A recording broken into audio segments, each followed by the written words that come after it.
Welcome. This is Yogita Ridgley, CEO and founder of Traveling with Me, Myself, and I.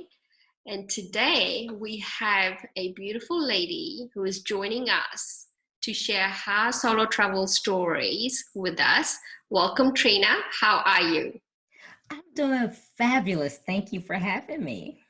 Excellent. I am so excited to have you, and I'm so excited to share the stories and hear all your insights of your travel journey. Let's start with a little bit about yourself and where you're from and what do you do?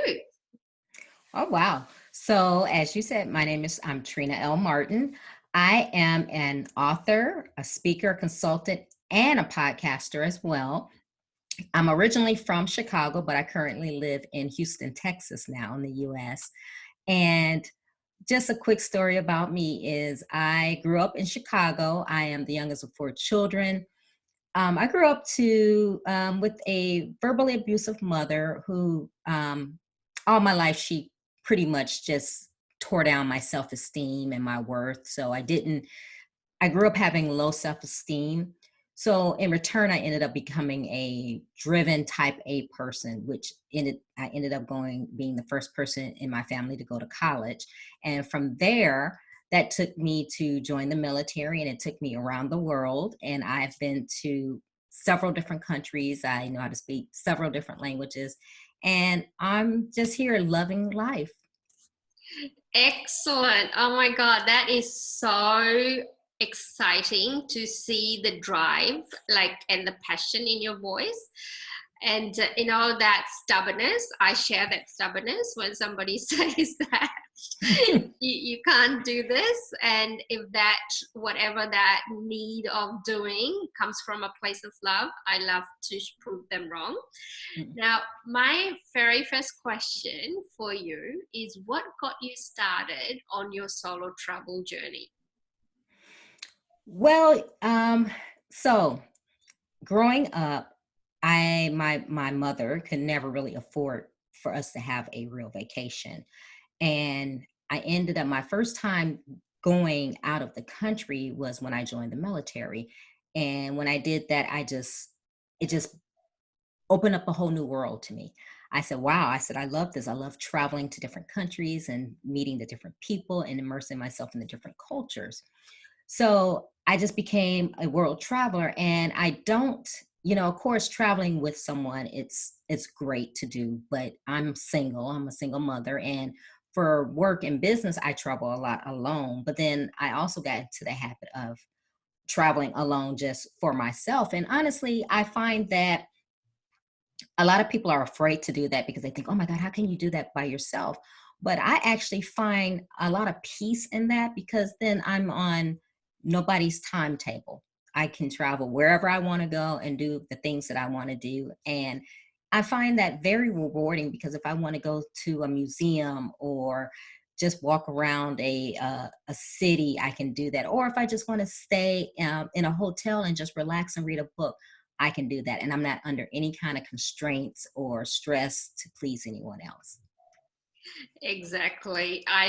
That's exactly what I love about solo traveling as well. I have all these interviews that I've done, and most of these people that have that passion for solo traveling have said just that the part that they can just go when they want because they can is the most attractive part. Now, I know you're very well traveled. I have followed your journey on social media a little while. The next question is what is the one thing, I know you'll probably have million and one, but the one thing that you really love about solo travel? Just love exploring. Like I said, I love, because me personally, I like museums, and not everyone does, but I love going to museums, and I can take all day. I can take all day in a museum and it's just the matter of just taking my time, doing what I want. And then I love to taste the food. So then I can go and sit down and have the food. And I like talking to the different people. So when you're with someone else, you're kind of obligated to talk to that person and socialize with that person. But when you're alone, you can socialize with any and everyone. So I usually take that opportunity when I'm traveling alone to talk to other people and say, hey, what's your name? What do you do? Where are you from? It's just so enlightening just to talk to other people, because when you're traveling and you have a travel companion, you already know that person. You Yes. already know that person, and you're not really finding out anything new. But when you're alone, that kind of forces you to get out and socialize and learn how to actually communicate with other people. So that's the part that I love. I just love meeting new people and talking to them. So solo traveling, it kind of forces you to do that. Yes, absolutely. It does require you to step out of your comfort zone. And the love of food. I love museum Mm, as well, and I have to admit, whenever I travel, the museums are where you find the history of what happened in that town or in that city or in that country, and that's, that determines what people do now. So I like the concept of knowing everything before and after, how they started and where they are now. And just like you said, I can be lost in the museum all day all night. yes, And the yes, food as well, I have to admit, tasting different foods and different cuisines, and the authentic ones, that just yes. takes you to a different way of experiencing your travel journey. Now, just like anything, we have, I know, all the greatness about solo travel. We also have some downfalls, as well. What is one thing that you don't like about solo traveling?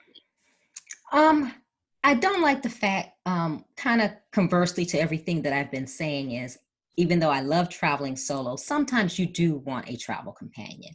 And sometimes I find that me being a single woman, like if I go somewhere and let's just say the beach and you see the couples on the beach, or you go out and you have dinner and you see the couples, that's when I kind of say, wow, I wish I had a travel companion, or I wish I had somebody in my life that could travel with me. So those are the times where I wish I had someone to travel with. But the overall arching is I do like to travel alone, but there are those times where you want to share those special times and the special trips and moments with someone. Yeah, absolutely. It is human nature, isn't it? We want to share our joys with someone that you love and care for. I have, like, I'm a little bit different to you. I have a family with with a lot of demands. So husband, which is another kid as well, I and, know. and two daughters. So whenever I'm solo traveling, I am enjoying the fact that I'm eating alone and not having to cook and clean and everything Hmm. else. It's and everyone's different when they're solo traveling. So Right. I have to admit, this is the best part. You can take or leave what you like and what you don't like. But I think majority of the people have said that sharing the journey with someone is the only thing that they don't get when they're solo traveling. Right. But hey, that is life, isn't it? It So, is. And I do have two teenagers, so yeah. most of the time I am glad to leave them behind. Because they are teenagers and they're Yeah. totally different right now.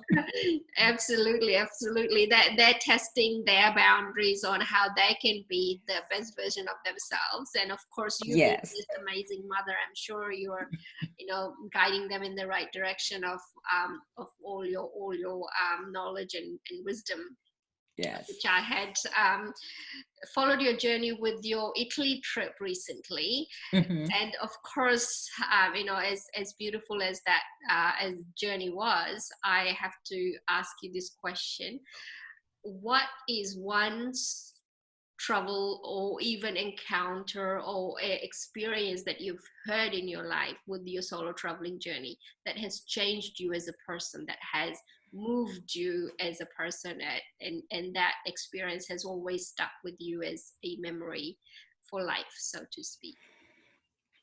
Oh, wow. Well, we'll do the recent travel, like you said, with Italy, because I did So, post on social media about that. I went to Italy a few months ago, earlier in the year, and we're right now, we're going through the COVID pandemic, and I did actually end up getting sick there. But aside from getting sick, I did manage to get out some. And what I did love was I went to see Herculaneum while I was there. So everybody knows of Pompeii and Vesuvius and things like that. Well, this was the other city that was ruined by the eruption of Mount Vesuvius, and this Herculaneum. And I actually got to walk that city, and it was just amazing. It was astounding just to see, because there were still things intact.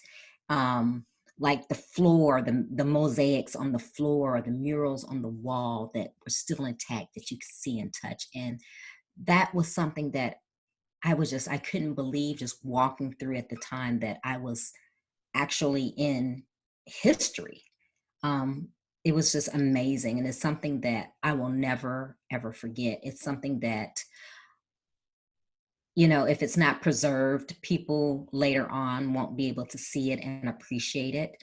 But it's just amazing to see how, and when you think about it, you think about, this was a city that was built by people with their hands, because they didn't have the big equipment that we know of today, like the big trucks and cranes and things like that. These people built these things by hand. These people painted these things, and it's just amazing to see the relics and what's left, that they keep unearthing new things, and just to see them and how intact they are. It's just amazing.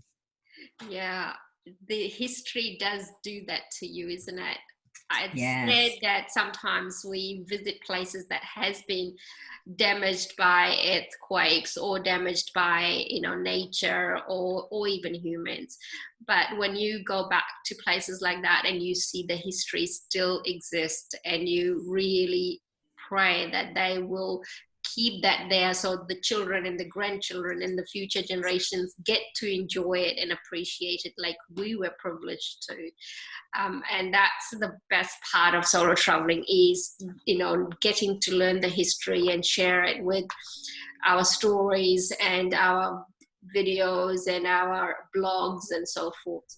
And one of the most exciting things that I love about your story is that yours is a very recent experience, and I can hear it in your voice that that made you very vulnerable, and at the same time very appreciative of what you were able to enjoy in that space. Now, before we end our conversation, our very last question for everyone that is watching and thinking of starting on a solo travel journey, what would your advice be for that person?